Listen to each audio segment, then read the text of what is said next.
Presentamos Gota de Lluvia, un espacio para la promoción y difusión de la lectura infantil en Radio Universidad Austral de Chile.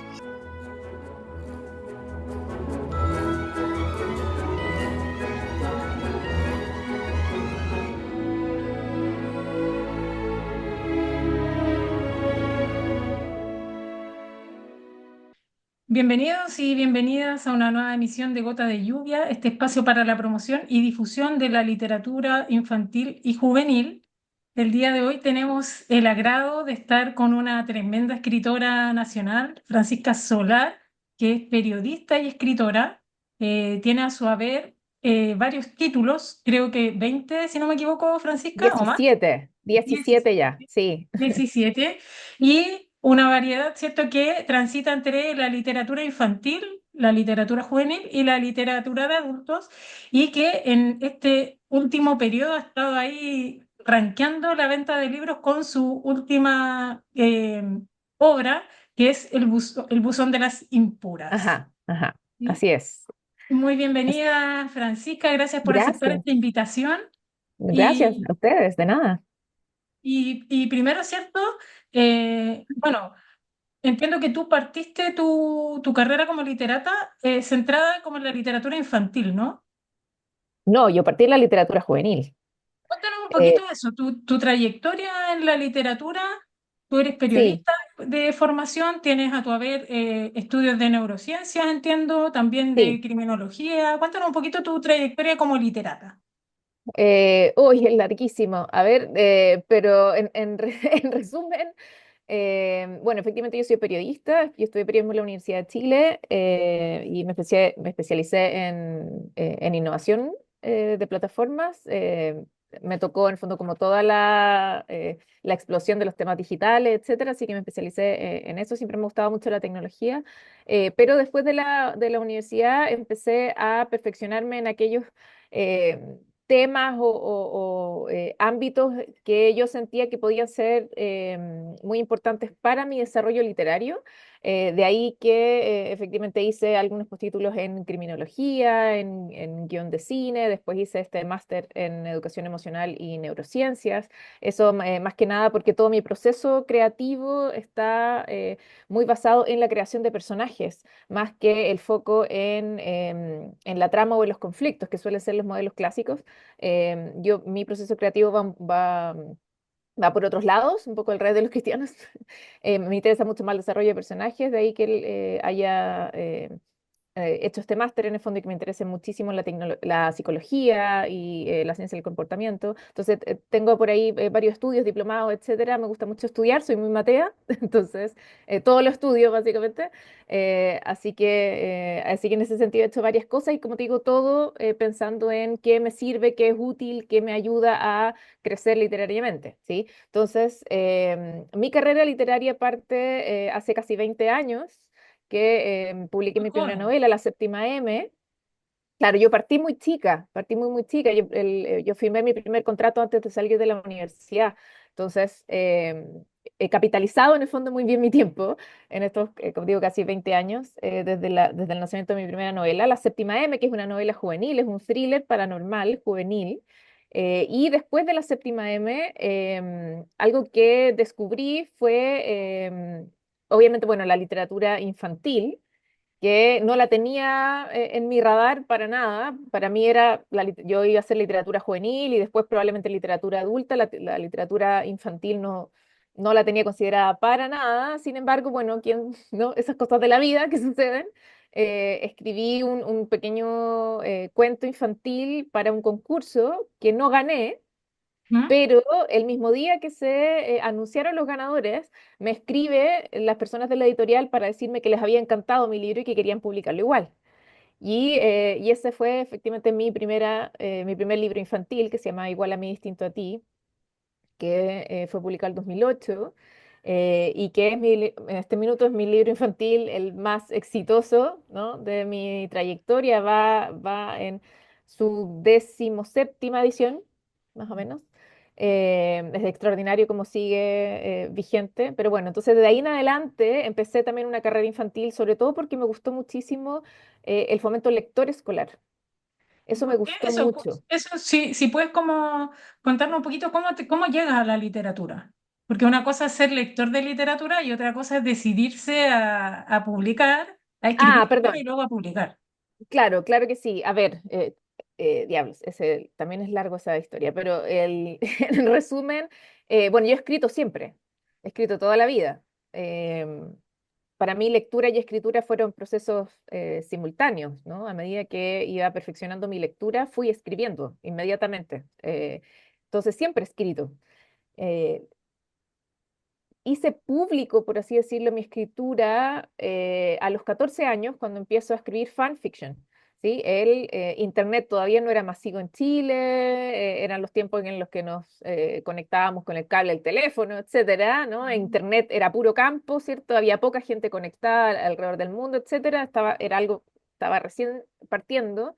Pero a mi generación le tocó ser la primera generación que funda, por así decirlo, coloniza esto del fanfiction en Internet, porque el fanfiction como práctica, ¿cierto? Esta paréntesis, ¿no? El fanfiction es esta literatura amateur, que es la creación de textos a partir de universos de ficción que ya existen. ¿Sí? A partir de una novela, una película que te gustó mucho, una serie de televisión, etcétera, uno crea, ¿no? Genera textos de ficción utilizando esos personajes o esos escenarios, etcétera, ¿cierto? Entonces es una práctica que por supuesto es libre, sin fines de lucro, por amor al arte, etcétera, simple ¿Y, diversión de fan, y, ¿sí? y Eso es el fanfiction. cuáles fueron como tus referentes en ese, Yo partí escribiendo fanfiction sobre los archivos secretos X, que ¿ya? era una Serie. serie, sí, una Sí. serie muy popular en los 90. Yo empecé a verla desde muy chica, desde los 11 años ya era fan. Entonces, a los 14 años empiezo a escribir fanfic sobre los archivos secretos X en Internet.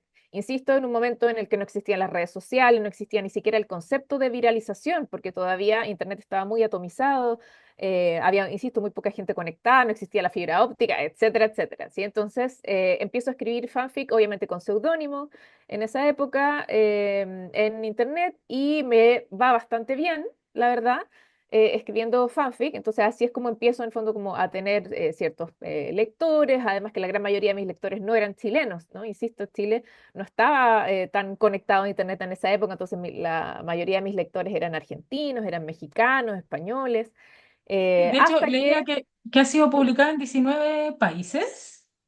en 20 países, sí. Sí, pero Wow. eso es literatura profesional, sí, sí, mis libros están en 20 países. Pero igual es Eh, bastante. Sí, claro, pues sí, por supuesto. Y entonces escribiendo fanfic, yo ya tenía en el fondo una trayectoria, entre comillas, escribiendo fanfiction, hasta que llega el 2003, que es cuando yo ya estaba en la universidad y es cuando escribo este fanfic específico que es el que se hace tan famoso, que es el fanfic sobre Harry Potter, ¿no? En el universo Harry Potter, que es el ocaso de los altos elfos.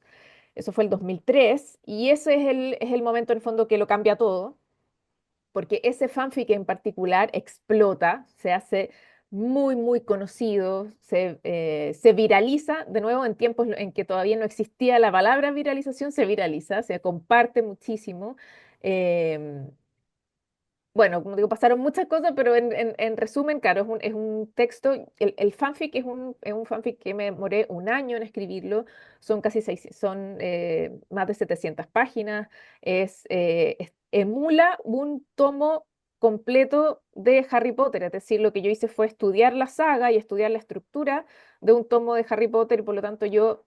eh, Obviamente presento una historia original con los personajes y con el universo de Harry Potter, pero con la estructura de un tomo original, ¿no? Partiendo en Private Drive, terminando en la estación de tren, etcétera, y con todas las tramas y subtramas que requieren. Entonces, se hizo muy famoso, se compartió muchísimo y eso llamó mucho la atención de editoriales. Entonces, es a partir del éxito de este fanfic, que dio, como te digo, la vuelta al mundo en internet, Además que nadie entendía esto de qué es un fanfiction, ¿no? Porque esto, hoy esto tan moderno que hacen estos niñitos, ¿no? Entonces además era muy novedoso, el concepto de fanfiction era muy novedoso para la época, etcétera. Y bueno, y es a partir del el éxito del fanfic que yo recibo mis primeras ofertas editoriales, ¿sí? Literal, me llama a mi casa Penguin Random House desde España para ofrecerme un contrato, en el fondo, para yo escribir mis propios libros, en el fondo, no para publicar el fanfiction, sino para yo escribir mis propias novelas. Y estamos hablando de que en ese tiempo yo tenía 22 años, ni siquiera había salido de la universidad todavía. Claro. Y sabes si ese fanfic llegó, por ejemplo, a la autora de Harry Potter? No, eso es una leyenda urbana.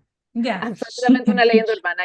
Yo no tengo ninguna certeza de que Rowling haya sabido de la existencia del fanfic para nada. Lo que pasa es que esa leyenda urbana nace porque en algún minuto, si no me equivoco, fue como el 2007, ponte tú, no me acuerdo, 2006, 2007, apareció perdón, me entrevistan desde la BBC. Ya, Entonces apareció una entrevista y un artículo grande sobre el ocaso de los Altos Delfos, sobre mi fanfic en la BBC. Y ok. eso, entonces todo el mundo dijo, obvio que si salió en la BBC, por supuesto que Rowling se enteró, pero la verdad es que yo nunca he tenido jamás ningún contacto con ella, ni nadie que trabaje con ella, etcétera, así que es una leyenda urbana. Bueno, bueno, y hasta ahora has tenido bastantes publicaciones más o menos recientes. Está Clayton Nicole, La Vía Dapna, Bluebells.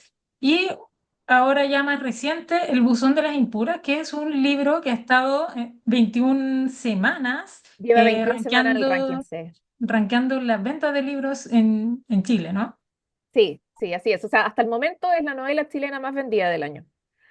Cuéntanos un poquito sobre esa novela, que es una novela que recoge un hecho histórico, ¿cierto? Y que de alguna manera consolida como todo lo que tú has estudiado y lo que como tu preparación, de alguna manera se plasma ahí, ¿no? Ajá. Bueno, El buzón de las impuras es mi cuarta novela histórica. Llevo ya bastante tiempo publicando novela histórica. Al menos mi ficción histórica está acotada a un tiempo bien específico. Lo que yo hago es compartir hechos reales que estaban sucediendo en Chile durante la era victoriana. ¿Sí? Que es la época que a mí me gusta muchísimo, es una época muy entretenida a nivel mundial, y estaban pasando cosas muy entretenidas en Chile durante la era victoriana, estamos hablando de prácticamente todo el siglo XIX, y entonces lo que he hecho con mis novelas es rescatar hechos reales, situaciones reales que estaban ocurriendo en Chile durante el siglo XIX, pero que generalmente la gente no conoce porque son omitidas, por las razones que sean, son omitidas del currículum obligatorio de Historia de Chile. Entonces, yo suelo decir esto es una sobresimplificación, por supuesto, ¿cierto? Es debatible, pero en general, en el colegio el siglo XIX es la independencia, la guerra del Pacífico y salitre, con suerte, ¿no? Y se acabó siglo XIX, ¿no?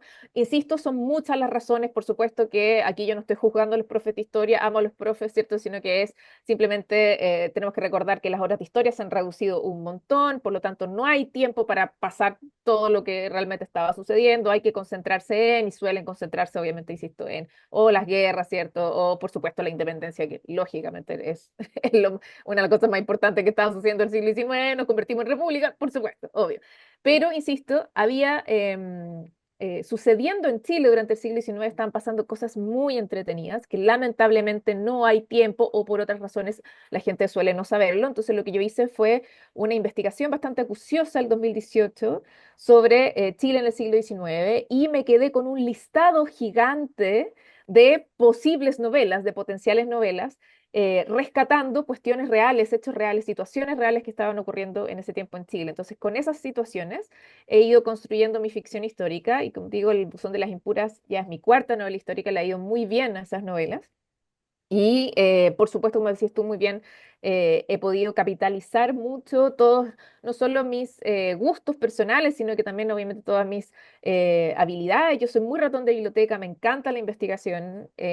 Para hacer ficción histórica te tiene que gustar muchísimo la investigación, si no, imposible. A mí me encanta. Entonces, en ese sentido, la ficción histórica ha sido un lugar bastante cómodo para mí, en ese sentido. Y además, como te digo, las novelas las he ido bastante bien. Y bueno, llega el buzón de las impuras, que está basado en este hecho que es muy trascendental, que es el incendio de la compañía. El incendio de la compañía que sucede el 8 de diciembre de 1863 es una de las tragedias más importantes de la edad contemporánea. O sea, ni siquiera esto es historia de Chile, sino que es historia universal, ¿no? Que es lo que lo hace todavía como más colosal y más grandioso. Y sin embargo, es una tragedia que pasa completamente desapercibida en la historia de Chile, que muy poca gente lo conoce, y que a mí me pareció que era demasiado importante que se conociera y además con detalle, ¿sí? Porque, insisto, es un hecho del que se conoce muy poco, pero lo poco que se conoce está bastante sesgado, desviado de la realidad, como suele ocurrir, ¿no? Como con toda historia de la que se ha investigado poco, se ha escrito poco, hay poca evidencia, hay mucho testimonio y eso suele, ahí lo que suele ocurrir es esta distorsión del teléfono, ¿cierto? Que va pasando del boca a boca y la historia se va distorsionando. Y hoy día lo que existe, el relato ficcional que existe, está, no diría que alejado de la realidad, pero al menos peca de algo muy importante, que es que se suele poner la culpa en la víctima. Sí, el Ah, relato oficial hoy día sobre el incendio de la compañía tiene mucho de las mujeres se murieron por su culpa, ¿no? Tenemos a más de 2.000 mujeres, más de 2.000 personas, ¿cierto? Porque por supuesto que murieron hombres y niños también, pero muy poquito en comparación a las mujeres. La abrumadora mayoría de las víctimas del incendio de la compañía son mujeres, se calcula más o menos entre 2.200, 2.300 mujeres. Y como te digo, el relato oficial suele poner la culpa en las víctimas, ¿no? Porque se habla de que, ah, sí, el incendio, sí, murieron hartas mujeres, es que los vestidos. ¿No? ah. Los vestidos eran muy grandes, los vestidos eran muy pesados, entonces no podían salir por las puertas. Entonces, de nuevo, otra vez, porque esto no es exclusivo del incendio de la compañía, la verdad es que hay muchísimos ejemplos sobre esto en la historia de la humanidad, la carga de la culpa se pone en la víctima.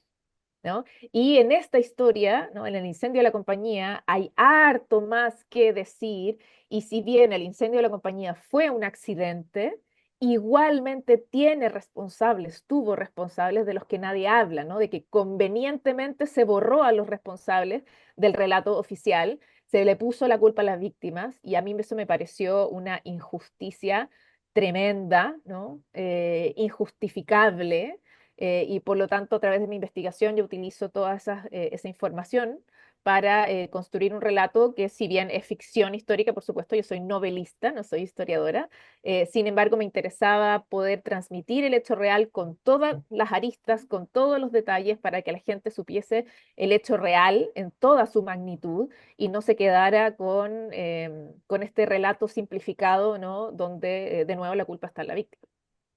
Y en ese sentido, reivindica tu novela, tiene un propósito reivindicativo. Sí, por supuesto, ese es el gran objetivo, la reivindicación histórica, la justicia histórica, ¿no? De quitarle el peso de la culpa a la víctima, poder apuntar con el dedo a los verdaderos responsables, darle también un buen contexto histórico a la gente, ¿sí? Porque una de las, porque aquí, como digo, esto es un hecho muy complejo, son hartas aristas, ¿sí? Entonces es difícil simplificarlo, entonces, pero una de las razones por las que el relato oficial omite a los responsables de este terrible episodio es que en la época la Iglesia Católica, todos los sacerdotes tenían algo llamado el fuero eclesiástico, es decir, todos los sacerdotes en Chile en 1863 eran intocables, eran inenjuiciables, independientemente de lo que hicieran, si cometieran cualquier tipo de delito, daba lo mismo, eran imposibles de llevar a la justicia ordinaria. Por lo tanto, aunque se tuviese la evidencia de las negligencias, de las malas decisiones, incluso de la actitud criminal de los jesuitas, que era la congregación de la Compañía de Jesús, que eran quienes administraban obviamente el templo de la Compañía en la época. No eran dueños del templo, pero administraban el templo. No se pudo hacer nada contra ellos, ¿sí? Algo muy significativo del reporteo de prensa de la época es que había suficiente evidencia para sindicar a los jesuitas como los responsables del incendio. Insisto, una cosa es que sea un accidente, ¿no? No hay dolo, ¿sí? Pero otra cosa muy distinta es que el accidente no tenga responsable. Los accidentes siempre tienen responsable y aquí los responsables directos eran la Compañía de Jesús, o al menos en la figura específica del párroco de quien, ¿no? Quien dirige la misa, ¿cierto? Y que además era el director de las Hijas de María, que era esta asociación de mujeres laicas que estaban bajo la protección de los jesuitas. Él es el directo responsable, ¿cierto? El presbítero Juan Bautista Ugarte, y él jamás en la vida, nunca pagó con un día de cárcel, digamos, y nunca pidió perdón, vivió en la impunidad más absoluta toda su existencia. Y lo digo en el fondo es porque en la época, es muy importante contextualizar históricamente, en la época no había ninguna posibilidad de hacerlo responsable de nada, porque eran intocables. ¿Sí? Entonces, eso es, insisto, es una de las razones, son muchas, pero esta es una de las razones principales por las que los responsables pasan completamente desapercibidos en el relato oficial, en la historia de Chile y en la distorsión del relato, se termina simplemente simplificando en que las mujeres se murieron. ¿Por qué? Porque los vestidos. Hace muy poco seguían siendo intocables. Exactamente, no hace Sí, tanto tiempo, así sí. es. Oye, y cuéntame, ¿por qué tú crees que esta novela lleva tanto tiempo? O sea, primero la novela más vendida en Chile, ¿qué hay? ¿Qué hay ahí que genera esa atracción y que hace que esté en el lugar en el que está hoy día? Bueno, creo que se entiende mucho justamente por lo que te explicaba antes, que es que esta novela cuenta un hecho real, ¿no? Que ocurrió en Chile, que además tiene una importancia, tiene una relevancia en la historia universal, ¿cierto? Y que la gran mayoría de las personas que leyó esta novela siente la misma indignación y la misma impotencia que yo sentía, ¿no? Investigando sobre este hecho, diciendo, ¿cómo es posible que yo no supiera esto? ¿Cómo es posible que no te enseñen esto en el colegio? ¿Cómo es posible que esto no sea un hito fundamental de la historia de Chile? ¿Cómo es posible que, no? Entonces, esa rabia, ¿no? Es muy movilizadora. Y me ha pasado muchísimo de recibir este tipo de comentario, de testimonio, diciendo, Fran, leí la novela, me encantó, no tenía idea sobre esto, me indigné un montón, entonces se lo pasé a mi mamá. Y mi mamá, cuando lo terminó de leer, se lo pasó a mi abuelita. Y mi abuelita algo se acordaba porque su mamá le había contado que. Entonces se ha transformado en una novela que ha sido muy intergeneracional, ¿no? O sea, ha pasado por varias manos, por varias generaciones con la misma indignación de cómo es posible que yo no supiera esto, o incluso en algunas personas que sí sabían sobre el incendio de la compañía, sí lo tenían más o menos en el radar, pero no tenían idea ni de la magnitud, ni de los detalles, no tenían idea, por ejemplo, de esto de que esto es un hecho real, ¿no? De la causa. No tenían idea que los jesuitas habían cerrado una de las vías de escape para poder salvar los muebles de la sacristía, ¿no? O sea, ellos salvaron los muebles de la sacristía mientras las mujeres se quemaban vivas, ¿no? Adentro de la iglesia. Eso es un hecho de la causa, está reporteado transversalmente por la prensa de 1863, que es un acto directamente criminal, ¿no? Eso es un delito, pero insisto, por el que, por supuesto, los curas de la época era imposible hacerlos responsables de aquellos. Entonces, la gran mayoría de la gente no tenía ni idea de esto, ¿sí? Entonces, creo, por supuesto que puede haber más razones, obviamente, pero creo que una de las grandes razones por las que la novela la ha ido tan bien es porque el boca a boca ha funcionado de una manera extraordinaria. Para mí el boca a boca siempre ha sido la mejor publicidad que existe. No hay nada mejor que la recomendación genuina de alguien. Y aquí ha funcionado mucho eso. Esta novela ha sido conversación del almuerzo del domingo, ¿no? Muchísimas reviews que están disponibles para cualquier persona en Instagram, en Goodreads, en Internet, dicen, esta es una novela que debería leer todo el mundo, esta es una novela que debería leer todo chileno, ¿no? Es algo que se repite mucho en los reviews, que insisto, va mucho más allá de el mérito literario que yo pueda tener, ¿no? Como en el relato de la historia, que no me estoy quitando mérito, sino que lo que estoy diciendo es que aquí realmente lo más fuerte, lo más poderoso, es que la gente ha conectado muchísimo con un hecho real que le impacta mucho no haber sabido antes y que cree que es demasiado importante que todo el mundo sepa. ¿Sí? Entonces, por eso es que se ha corrido tanto la voz y se ha pasado la novela tanto de mano en mano y ha creado tanto interés. Y bueno, tienes la posibilidad de saber quiénes son tus lectores medianamente, ¿no? Bueno, otra cosa que más o menos lo que te decía antes, esta es una novela que ha sido tremendamente transversal. Tengo lectores desde, no sé, segundo medio hasta 90 años, ¿sí? Ya. 100 años, ¿sí? Ha sido absolutamente transversal, porque sobre todo nuestros abuelos, bisabuelos, sí tienen un recuerdo un poco más patente. Ah, sí, alguna vez lo leí, sí, mis papás me contaron, ¿no? Algo sé. Obviamente, ¿no? Nuestros adultos mayores sí, claramente tienen un recuerdo mucho mayor, que fue lo que se fue perdiendo con las otras generaciones. Entonces, generalmente, porque también depende mucho del libro, pero generalmente quienes me leen a mí son mis pares. A mí me leen mis Ya. pares, ¿sí? Entonces estamos hablando de que el grueso de mis lectores más o menos es como entre 30 a 45, ¿cierto? 25 a 45, diría yo que ahí está el grueso de mis lectores. Sin embargo, en esta novela, insisto, ha sido muchísimo más transversal porque, claro, primero me lee mi generación, ¿no? Pero mi generación después se lo pasa a su papá y su papá se lo pasa a su abuelo, ¿no? Entonces ha sido, insisto, súper, súper transversal porque de nuevo se ha regado mucho esta idea de que el incendio de la compañía es un hito trascendental en la historia de Chile que todo el mundo debería conocer, incluso a nivel latinoamericano, porque, insisto, es historia universal. Entonces se ha corrido la voz muy rápido, se ha compartido mucho, no solo la novela, sino que el hecho histórico en particular. Y eso ya, para mí, en el fondo, a mis ojos, es haber cumplido el objetivo 100%. Creces. Oye, ¿y cuánto te demoraste en escribirla? Porque En hubo un escribir. proceso de investigación que se inició en 2008, pero ¿cuánto te demoras en escribir esta novela? No, no, a ver. No.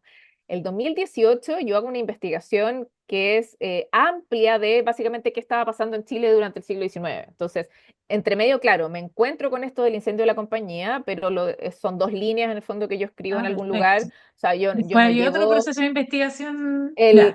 claro, en el fondo, cuando yo decido escribir el buzón de las impuras es cuando yo me siento a investigar, ¿sí? Pero no me demoré mucho, la verdad, no, para nada. O sea, yo escribí la novela en 8 semanas, son dos En ocho meses. semanas. En Y, ocho el- semanas. y eso implica que antes de eso tengo, al menos en mi proceso creativo, consiste de tres partes, sobre todo en ficción histórica: investigación, estructura y escritura. ¿Sí? Yo me Ya, siento a escribir con mi novela lista. Por eso me demoro tan poco, ¿sí? perfecto. Porque primero la estructuro, ¿no? Es como diseñar como el mapa de la casa, ¿no? O sea, yo tengo clarísimo qué tengo que contar, cuáles son mis personajes, arcos de desarrollo, tres actos, etcétera, ¿no? Toda la parte que es como más árida, quizá, del proceso literario, porque es fundamental para que todo encaje, ¿no? Todo como un ¿Y ese puzzle. proceso cuánto te toma?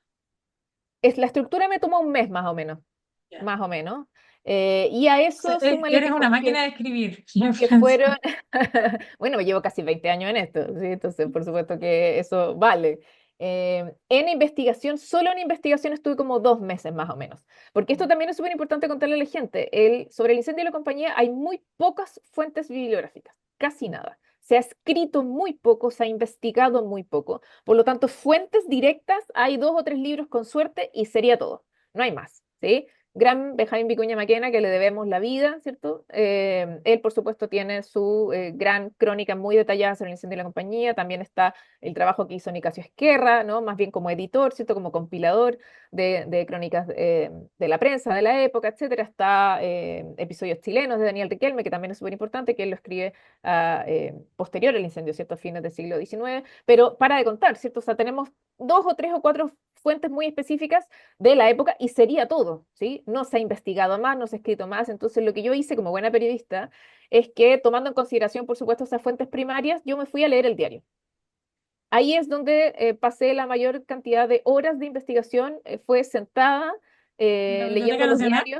diarios, leyendo los diarios donde está, exacto, que está todo el archivo patrimonial de toda la prensa, ¿cierto? De la época republicana de Chile, que está en el subterráneo de la Biblioteca Nacional.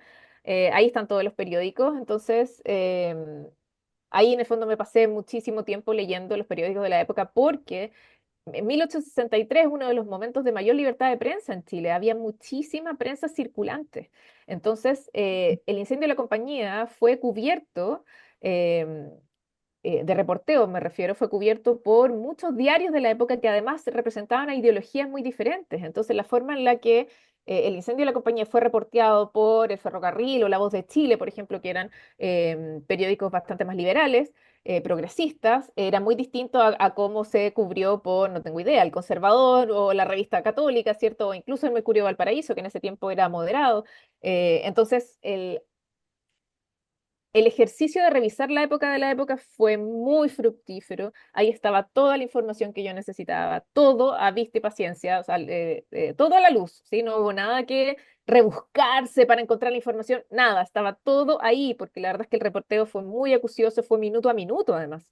Después del incendio, está todo en la prensa, todo lo que yo necesitaba para escribir la novela estaba en la prensa, así que ahí es donde yo pasé la gran mayoría del tiempo de investigación y por eso fue que fue tan acotado además, ¿sí? Yo no necesité años de investigación para escribir esta novela para nada. Todo estaba en la prensa, solamente me tuve dedicación exclusiva para leer el diario y ahí es donde yo adquiero en el fondo toda la información que necesito. Oye, Francisca, lleva 21 semanas en el ranking, ¿cierto? ¿Qué 21 te pasa semanas a a ti? la venta, básicamente. Desde que salió a la venta, primera semana de junio, entró al tiro el ranking y de ahí no ha salido nunca más. ¿Qué te pasa a ti como persona y también como escritora cuando te encuentras con esto? ¿Tú pensabas que iba a pasar esto? ¿Pensabas que No, este para iba a ser nada. como... ¿Y qué te pasa a ti hoy No, día? para nada. A ver, yo tengo, a mi haber, en el fondo, tengo varios libros que han sido bestseller en Chile y en otros lugares del mundo. Eh, entonces, claro, en el fondo yo ya tengo experiencia en eso, en el fondo, así como de superventa y eso, sí, pero nunca como lo que está ocurriendo en este minuto. O sea, como lo que está ocurriendo con el buzón de las impuras, no lo he vivido nunca. ¿Sí? ¿Y qué Este te pasa? nivel de fenómeno, este nivel de fervor por algo, ¿no? Esto de llevar 21 semanas consecutivas es extraordinario, sobre todo para una novela chilena. Entonces, así como lo que está ocurriendo, no lo he vivido nunca. Ahora bien, el buzón de las impuras es, si bien es mi cuarta novela histórica, es mi primera novela de ficción documental, que no es lo mismo, ¿sí? La ficción documental es la ficción histórica la más rigurosa de todas, ¿no? La ficción documental es aquella donde lo más importante es la divulgación histórica, más que lo literario, ¿sí? Entonces, claramente El buzón de las impuras como novela es mi primera novela que tiene un objetivo ulterior que no tiene ningún otro de mis libros, que es la justicia histórica, ¿sí? Que es llevar al chileno y al latino en general el detalle de una tragedia que todo el mundo debería conocer y que por diversas razones no se conoce. Y que para mí, lejos, por lejos, lo más importante era que la gente supiese el hecho real con detalle para que dejemos de culpar a las víctimas. ¿Sí? Esto que decía las tesis, ¿cierto? Y la culpa no fue mía, ni dónde estaba, ni cómo vestía, también sirve para 1863, ¿sí? Nos hemos pasado 160 años culpando a esas 2000 mujeres de su propia muerte, cuando eso no es real, es una gran injusticia, y lo que yo hago a través de la novela es tratar de reparar un poquito esa injusticia histórica, eh, devolverles la dignidad que les quitó el incendio, esa muerte terrible, martirio, ¿cierto? Y Y la siento que irresponsabilidad eso finalmente de, ¿no? exactamente, apuntar a las responsabilidades correctas y siento que eso ha conectado muchísimo con la gente, se ha transformado en una historia que ha creado muchísima sororidad, muchísima empatía entre las personas. Realmente se ha formado un movimiento muy bonito de reivindicación de estas víctimas y de volver a darle la preponderancia que siempre tiene que haber tenido esta tragedia y que lamentablemente no la ha tenido. Entonces, insisto que uno de los grandes cambios que ha sucedido en este caso específico, con esta novela específica, es que la novela tenía un objetivo que iba mucho más allá de la entretención pura de la ficción histórica, ¿no? Tenía otro objetivo y la gente lo entendió así. Yo no pensé que se iba a entender tanto, que la gente iba a conectar tanto con esto. Sí ocurrió. Y eso, insisto, es uno de los factores fundamentales por el que la novela la dio también. Nos está pillando el tiempo, Fran, Sí. y una última pregunta antes de ir cerrando. ¿Qué se viene? O vas a Es, disfrutar de este, como de este triunfo en el fondo, o estás en creación de otras obras? Ajá, ajá. No, yo siempre estoy creando. Sí, siempre estoy creando. Pero específicamente sobre el buzón queda mucha pega todavía. Todavía queda mucho por hacer. Hemos trabajado muchísimo en estos 5 meses con mi editorial, con Urano, así que todavía nos quedan muchísimas actividades. Hay harta cosa que hacer. Se viene el 8 de diciembre, obviamente, ¿no? El día de la conmemoración del incendio, ¿Y ahí hay donde algo? además donde además obviamente vamos a hacer un acto conmemorativo, ¿cierto? Para el 8 de diciembre, donde supuestamente está la fosa común, ¿cierto? Que es la Plaza de la Paz, justo frente a la entrada del Cementerio General de Santiago. Nos vamos a juntar, vamos a hacer un par de actividades. Insisto, todavía queda mucha vida del buzón, entonces todavía no me voy a sentar a escribir la siguiente novela. Así que estamos recién planificando 2025, 2026, pero sin duda se vienen más novelas históricas. Tengo muchísimo que contar sobre el Chile del siglo XIX, así que me queda muchísimo. Tengo, como digo, una lista larga de novelas posibles y ya he probado en el fondo que la ficción histórica le interesa muchísimo a la gente y sobre todo saber más sobre estas historias desconocidas del Chile victoriano.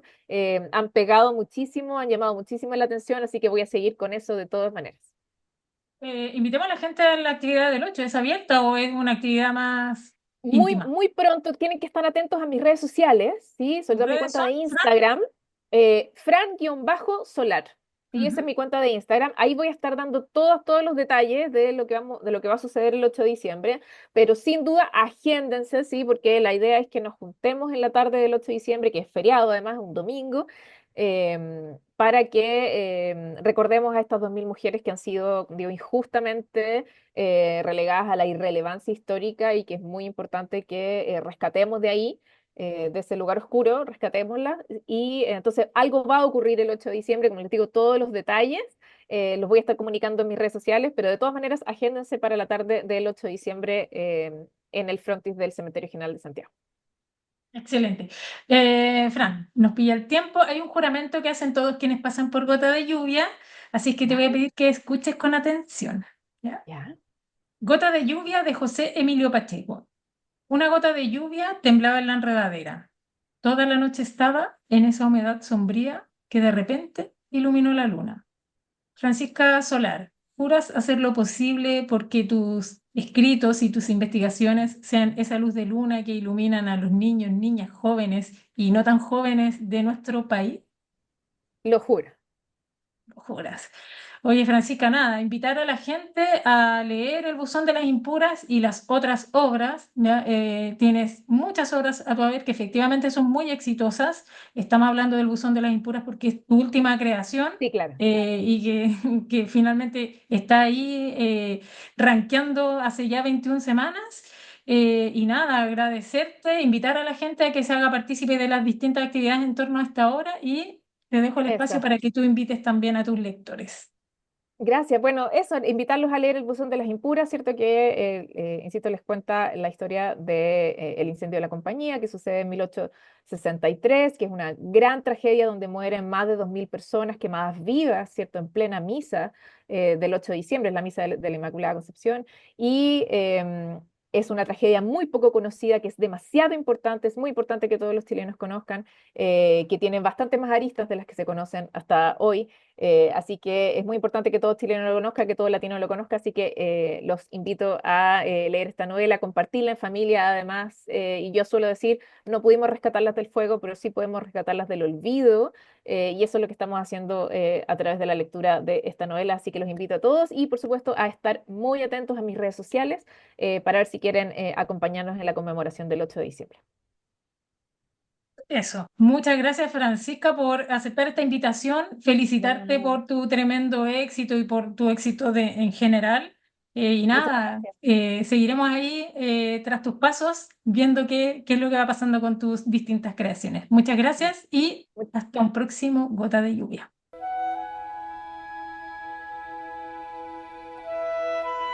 Hemos presentado Gota de Lluvia, un espacio para la promoción y difusión de la lectura infantil en Radio Universidad Austral de Chile